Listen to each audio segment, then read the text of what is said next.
It started as an ordinary day, but things quickly took a shocking turn.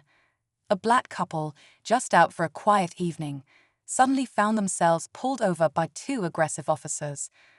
What should have been a routine stop escalated as the cops made baseless accusations and used their authority to intimidate.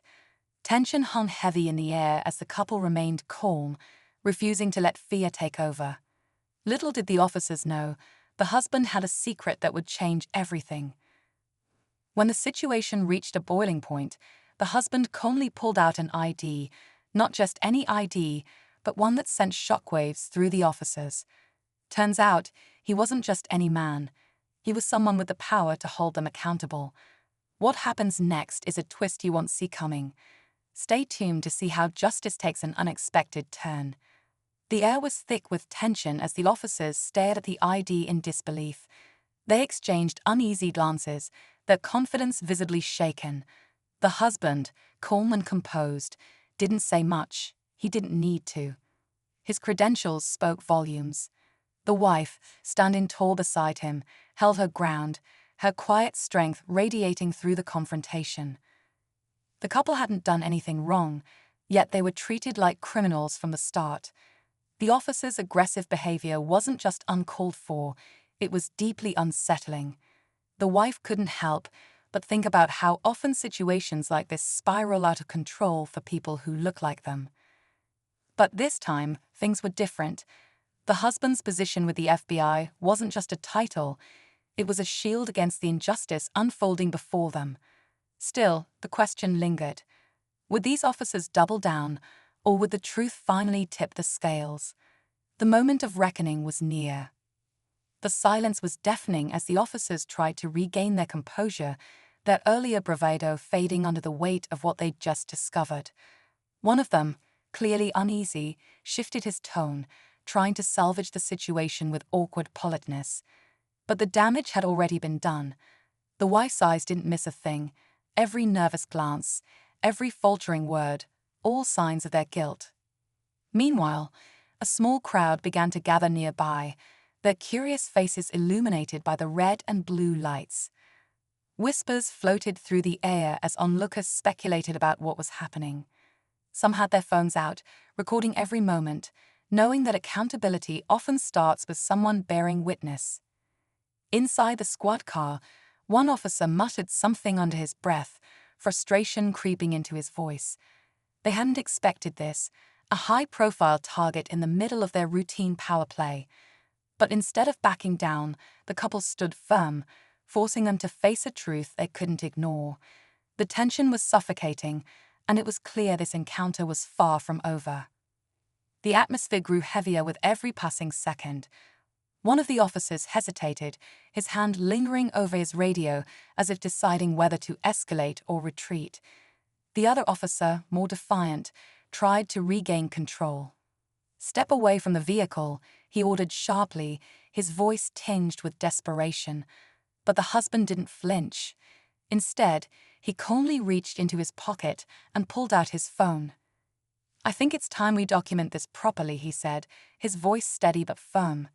The officer froze, his confidence cracking further as the husband started dialing. The wife stood by, her expression unwavering, silently sending a message that they weren't backing down. The crowd grew larger, their murmurs turning into questions. Who was this man? What could he possibly be doing that had these officers so rattled? As the call connected, the husband's next words cut through the air like a knife. "I need you to send a supervisor immediately." The officers stiffened, their authority slipping away with each word. The crowd inched closer, their phones capturing every angle. It was clear to everyone watching, something big was about to happen, and there was no turning back. The tension was palpable as the officers exchanged frantic looks, their confidence unraveling. The call for a supervisor had shifted the balance of power, but what came next caught everyone off guard. Just as the husband ended his call, one of the officers' radios crackled to life. The voice on the other end was stern and direct. "Do not take any further action. Backup is en route." The officers froze, their faces a mix of confusion and dread. They hadn't requested backup. So who had?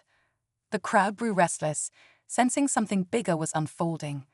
Meanwhile, the wife leaned in toward her husband and whispered, "What did you do?"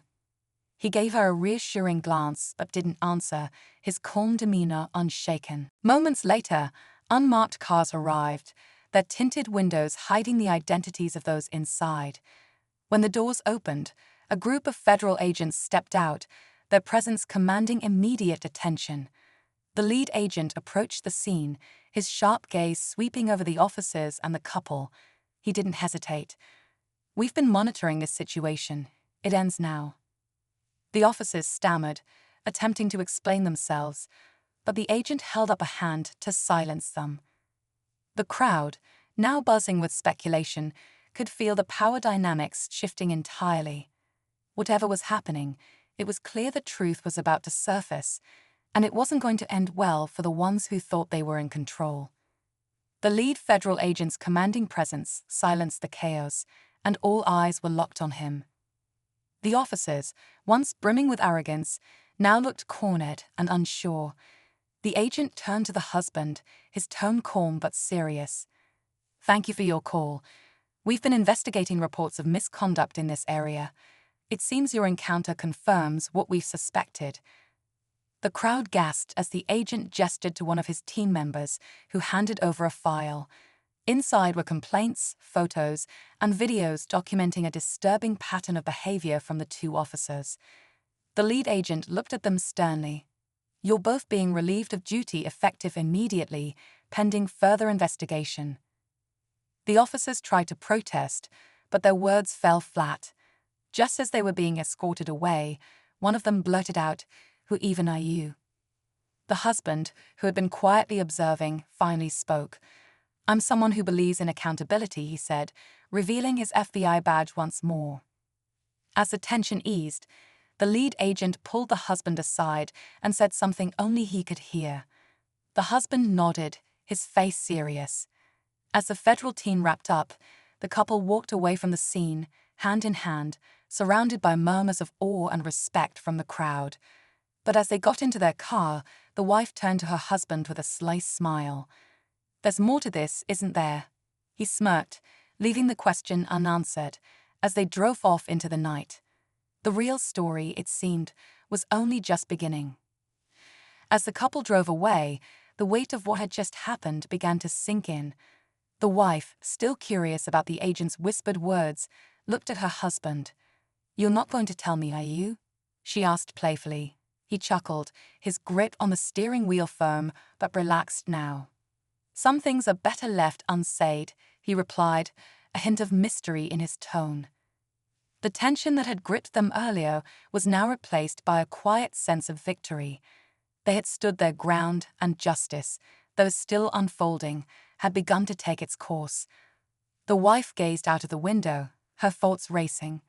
She couldn't help but think about how often situations like this go unnoticed, how many people don't have the same resources or position to fight back. Meanwhile, the husband was focused. This wasn't just about them. The moment the officers were taken away, he knew the story wasn't over. There were larger questions to answer. How deep did this problem go? And how many more people had been affected?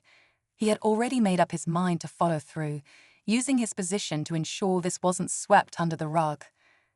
Back home, as they sat in their living room, the couple reflected on the night. "You know," the wife said, "it's not just about what happened to us. It's about making sure it doesn't happen to anyone else." Her husband nodded, pulling out his laptop. "That's why I'm filing a formal report tonight. Those officers need to be held accountable, and so does the system that allowed this to happen in the first place." The next morning, the story began making rounds. Videos from bystanders had gone viral, sparking conversations across social media. Messages of support poured in, along with similar stories from others who had faced injustices. The couple's decision to stand up became more than just a personal victory. It became a catalyst for awareness and change. In the days that followed, investigations expanded, and the department faced intense scrutiny. For the couple, life returned to its normal rhythm, but they knew their actions had made a difference. As they sat together one evening, Watching the sunset, the wife smiled. We didn't just speak up for ourselves. We spoke up for everyone who couldn't. Her husband took her hand, squeezing it gently. And that's what matters most.